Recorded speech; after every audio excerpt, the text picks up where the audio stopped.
अस्सलाम वालेकुम, it's me महबूब अली मुगल। आज हम डिस्कस करने जा रहे हैं प्रोजेक्टाइल मोशन।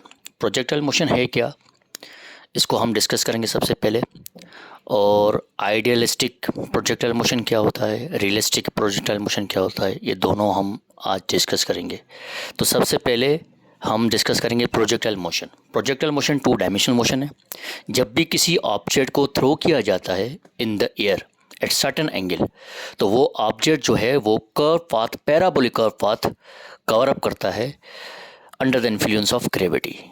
ये ग्रेविटी की वजह से कर्व पाथ कवर करता है।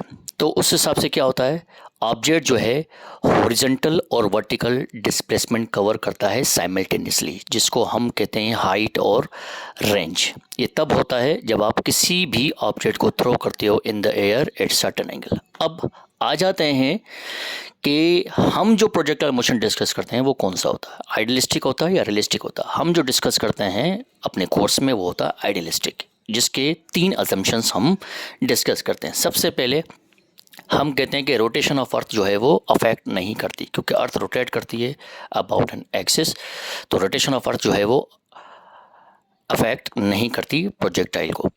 दूसरा असम्पशन ये होता है कि वैल्यू ऑफ जी जो है वो कांस्टेंट होती है 9.8 मीटर पर सेकंड स्क्वायर। क्यों, रीज़न इसका थर्ड असम्पशन है क्योंकि उसमें हम एयर फ्रिक्शन को निगलेक्ट करते हैं। अगर एयर फ्रिक्शन को कंसीडर किया जाए तो वैल्यू ऑफ जी जो है वो 9.8 नहीं बनती, तो फिर ये बन जाता है आपका रियलिस्टिक।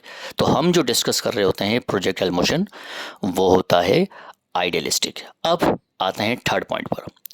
जब हम किसी ऑब्जेक्ट को थ्रो करते हैं certain angle with its initial velocity, तो वो वेलोसिटी जो है रिजॉल्व हो जाती है इनटू 2 रेक्टेंगुलर कंपोनेंट्स। क्यों, क्योंकि वेलोसिटी जो है वो आपका वेक्टर क्वांटिटी है और प्रोजेक्टाइल मोशन जो है वो 2 डायमेंशन है।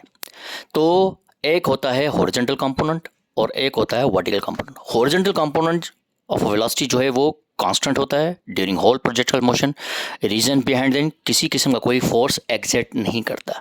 लेकिन वर्टिकल कंपोनेंट जो है वो वेरी होता है अपवर्ड, वर्टिकली अपवर्ड जब आप थ्रो करते हो तो वेलोसिटी जो है वो डिक्रीज होती है at every interval of time.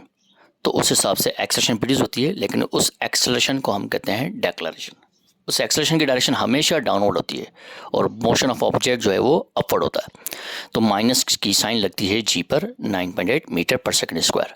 जब ऑब्जेक्ट रिटर्न बैक करता है तो उस पॉइंट पर आपकी वर्टिकल कंपोनेंट जो है वो इंक्रीज होता है at every interval of time. तो दोनों सूरतों में क्या होता है, आपकी वर्टिकल कंपोनेंट जो है वो वेरी होता है because of gravity, horizontal component जो है वो वेरी नहीं होता।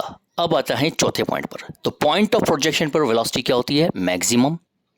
पॉइंट ऑफ लैंडिंग पर भी आपकी वेलोसिटी क्या होती है, मैक्सिमम। लेकिन हाईएस्ट पॉइंट पर आपकी वेलोसिटी जो है वो मिनिमम होती है। लेकिन बाज़ों का स्टूडेंट कंफ्यूज हो जाते हैं कि हाईएस्ट पॉइंट पर वेलोसिटी को जीरो कर देते हैं। वेलोसिटी जीरो नहीं होती, किसी भी पॉइंट पर वेलोसिटी जीरो नहीं होती।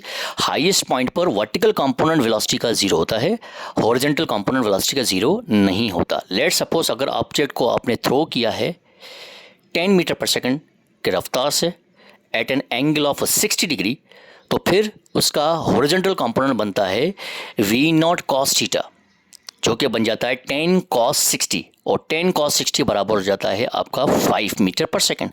लेकिन वर्टिकल कंपोनेंट हाईएस्ट पॉइंट पर क्या होता है, जीरो। तो हम ओवरऑल डिस्कस करेंगे वेलोसिटी, तो ओवरऑल डिस्कस करेंगे वेलोसिटी, तो वेलोसिटी जीरो नहीं होगी, वेलोसिटी होगी 5 मीटर पर सेकंड। तो हाईएस्ट पॉइंट पर वेलोसिटी जो है वो आपकी जीरो नहीं होती। ठीक है, अब हम नेक्स्ट लेक्चर में इसको एलोबरेट करेंगे और डिस्कस करेंगे कि हॉरिजॉन्टल कंपोनेंट ऑफ वेलोसिटी कैसे हम डिस्कस करते हैं, वर्टिकल कंपोनेंट ऑफ वेलोसिटी कैसे डिस्कस करेंगे, हॉरिजॉन्टल डिस्प्लेसमेंट कैसे निकालेंगे, वर्टिकल डिस्प्लेसमेंट कैसे निकालेंगे, इनके मुख्तलिफ इक्वेशंस हैं। फिर हम total time of flight discuss करेंगे, हाइट ऑफ प्रोजेक्टाइल डिस्कस करेंगे, रेंज ऑफ प्रोजेक्टाइल डिस्कस करेंगे, ट्रेजेक्टरी डिस्कस करेंगे और इनसे रिलेटेड इंपॉर्टेंट न्यूमेरिकल्स डिस्कस करेंगे जो कि एंटिटी से रिलेटेड रहे हैं। अब तक के लिए इतना ही काफ़ी है। Thank you very much.